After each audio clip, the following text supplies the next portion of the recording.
بسم اللہ الرحمن الرحیم۔ السلام علیکم ورحمۃ اللہ وبرکاتہ۔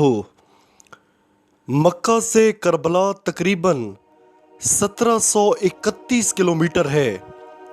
یہ فاصلہ گوگل میپ کے مطابق 18 گھنٹے بذریعہ مشینری مطلب گاڑی وغیرہ میں طے کیا جا سکتا ہے، مگر آج سے 1381 سال پہلے یہ فاصلہ ایک مشکل اور تکلیف دہ راستہ تھا، جس پر حضرت امام حسین رضی اللہ عنہ نے اپنا سفر 8 ذی الحج 60 ہجری یعنی 10 ستمبر 680 عیسوی کو اپنے اہل خانہ کے ساتھ شروع کیا۔ سفر شروع کرنے کے بعد تاریخ کی کتابوں میں 14 مختلف مقامات کا ذکر ملتا ہے، جہاں امام علی مقام نے یا تو پڑاؤ کیا یا مختلف لوگوں سے ملے اور یا لوگوں سے خطاب کیا۔ اس ویڈیو میں ان 14 مقامات کا سرسری ذکر کیا جائے گا تاکہ جو لوگ نہیں جانتے انہیں سفر اور راستے کی تھوڑی آگاہی ہو سکے۔ نمبر 1، الصفا۔ یہ پہلا مقام تھا۔ امام اس جگہ عرب کے مشہور شاعر الفرزدق سے ملے اور اس سے کوفہ والوں کے حالات پوچھے۔ شاعر بولا، کوفہ والوں کے دل آپ کے ساتھ ہیں اور ان کی تلواریں آپ کے خلاف ہیں۔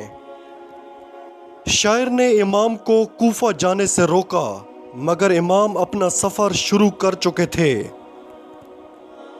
نمبر 2، ذات عرق۔ مکہ سے کوفہ جاتے ہوئے یہ دوسرا مقام ہے، جو مکہ سے تقریباً 92 کلومیٹر پر ہے۔ اس مقام پر امام اپنے کزن عبداللہ ابن جعفر سے ملے اور اس مقام پر عبداللہ ابن جعفر نے اپنے دونوں بیٹے اون اور محمد کو امام کی خدمت میں پیش کیا اور ساتھ ہی امام کو کوفہ جانے سے روکا، جس پر امام نے جواب دیا، میری منزل اللہ کے ہاتھ میں ہے۔ نمبر 3، بطن الروما۔ یہ مقام ذات عرق سے کچھ کلومیٹر آگے ہے۔ یہاں امام نے قیس بن مشیر کے ہاتھ کوفہ والوں کو خط لکھا اور یہاں امام کی ملاقات عبداللہ بن متی سے ہوئی، جو عراق سے آ رہا تھا۔ عبداللہ نے امام کو آگے جانے سے روکا اور بولے، کوفہ والوں پر بھروسہ نہیں کیا جا سکتا، وہ اہل وفا میں سے نہیں ہیں، مگر امام نے اپنا سفر جاری رکھا۔ نمبر 4، زرود۔ حجاز کی پہاڑیوں پر ایک چھوٹا سا ٹاؤن تھا اور یہاں پر حجاز کی پہاڑیوں کا سلسلہ ختم ہو جاتا ہے اور عرب کا تپتا ریگستان شروع ہوتا ہے۔ یہاں امام کی ملاقات زہیر ابن الکین سے ہوئی۔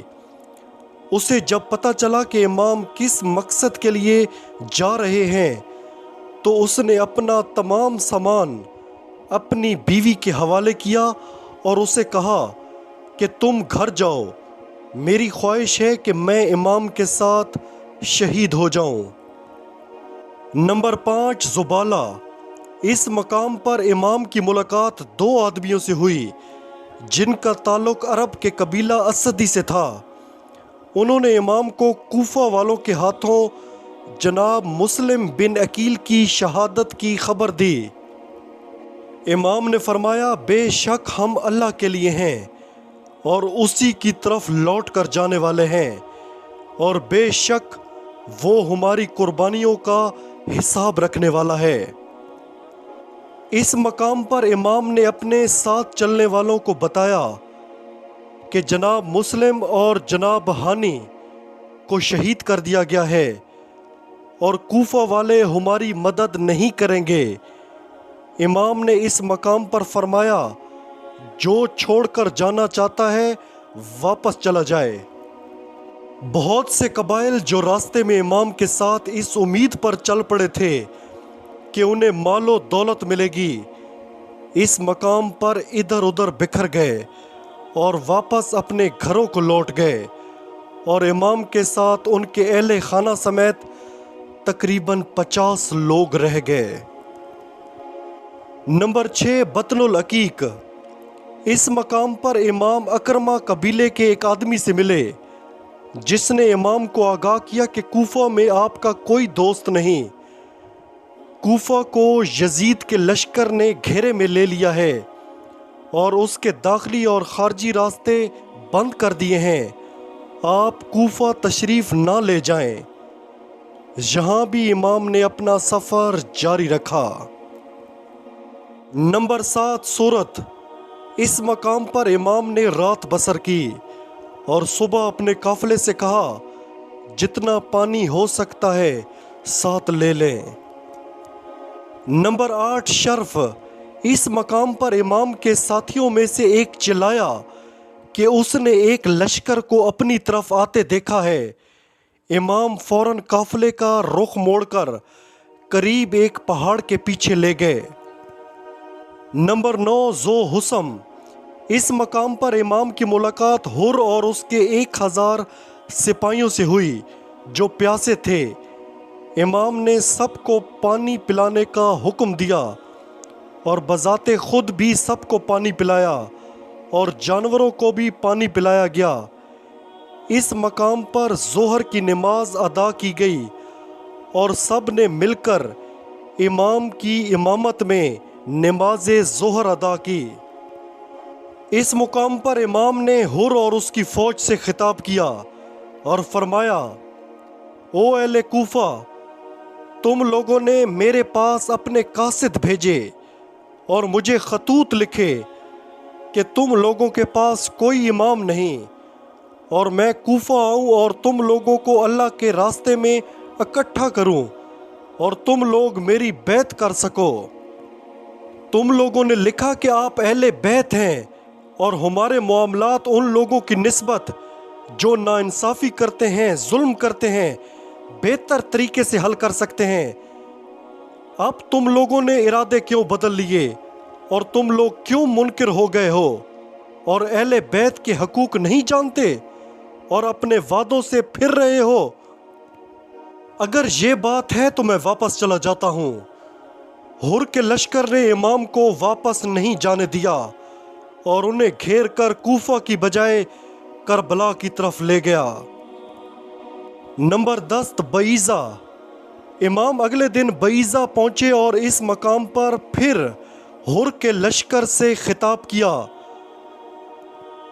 آپ نے فرمایا، لوگو، رسول اللہ صلی اللہ علیہ وآلہ وسلم نے فرمایا، جو شخص ایسے بادشاہ کو دیکھے جو ظالم ہو، اللہ کے حرام کردہ چیزوں کو حلال کہے، خدائی عہد و پیمان کو توڑے، سنت رسول کی مخالفت کرے اور اللہ کے بندوں پر گناہ اور زیادتی کے ساتھ حکومت کرتا ہو، تو وہ شخص اپنی زبان، اپنے فعل اور اپنے ہاتھ سے اس بادشاہ کو نہ بدلے، تو اللہ تو حق پہچانتا ہے کہ ایسے شخص کو اس بادشاہ کی جگہ جہنم میں داخل کرے۔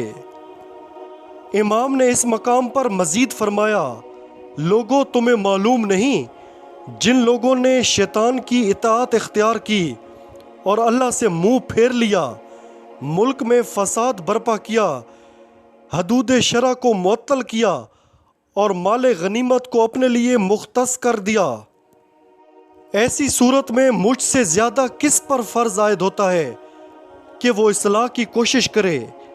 میرے پاس تمہارے قاصد آئے اور خطوط پہنچے کہ تم نے بیعت کرنی ہے اور تم میرے مددگار بنو گے اور مجھے تنہا نہیں چھوڑو گے، پس اگر تم اپنا وعدہ پورا کرو گے تو سیدھے راستے پر پہنچو گے۔ امام نے یہاں لوگوں کو اپنے حسب اور نسب کا حوالہ دیا اور فرمایا، اگر تم اپنے وعدے سے پھر جاؤ گے تو تعجب نہیں، تم اس سے پہلے میرے والد اور میرے چچا زاد بھائی مسلم کے ساتھ ایسا کر چکے ہو، اور ان قریب اللہ مجھے تمہاری مدد سے بے نیاز کر دے گا۔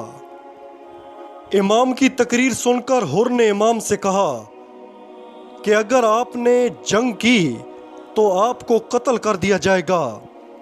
امام نے فرمایا تم مجھے موت سے ڈراتے ہو، اور کیا تمہاری شکافت اس حد تک پہنچے گی کہ تم مجھے قتل کر دو گے؟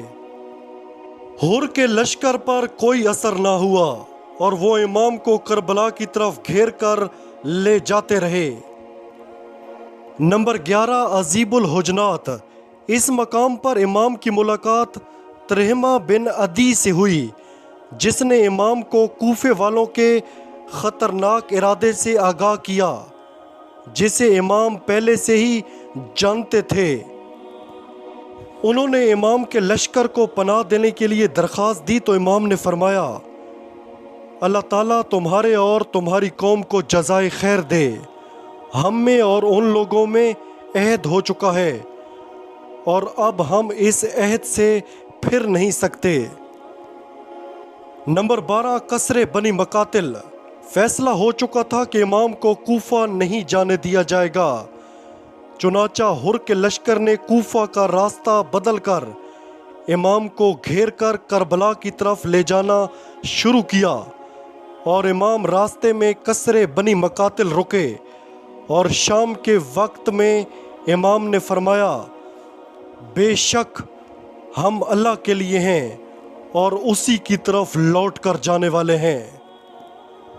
امام کے 18 سالہ بیٹے علی اکبر امام کے قریب آئے تو امام نے فرمایا انہوں نے خواب میں کسی کو کہتے سنا ہے کہ یہ لوگ انہیں قتل کرنے والے ہیں، جس پر جناب علی اکبر نے امام کو تسلی دی اور فرمایا کیا ہم سیدھے راستے پر نہیں ہیں؟ نمبر 13، نینوا۔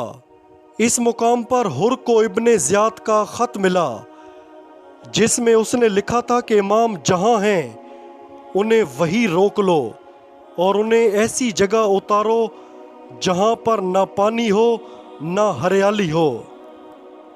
حر نے امام کو ابن زیاد کے خط سے آگاہ کیا۔ آپ نے فرمایا ہم اپنی مرضی سے نینوا میں خیمہ زن ہوں گے، جس پر حر نے کہا کہ ابن زیاد کے جاسوس ہر جگہ نگرانی کر رہے ہیں، لہٰذا میں آپ کو ایسا نہیں کرنے دے سکتا۔ پھر امام کا قافلہ ایک مقام پر پہنچا تو امام نے پوچھا اس جگہ کا کیا نام ہے؟ کسی نے جواب دیا کربلا۔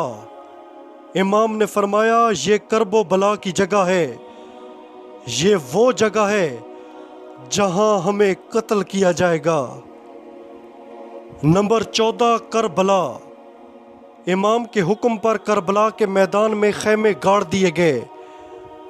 دریائے فرات خیموں سے کچھ میل کے فاصلے پر تھا، اور یہ 2 محرم 61 ہجری کا دن تھا، اور عیسوی کیلنڈر پر 3 اکتوبر 680 کی تاریخ تھی۔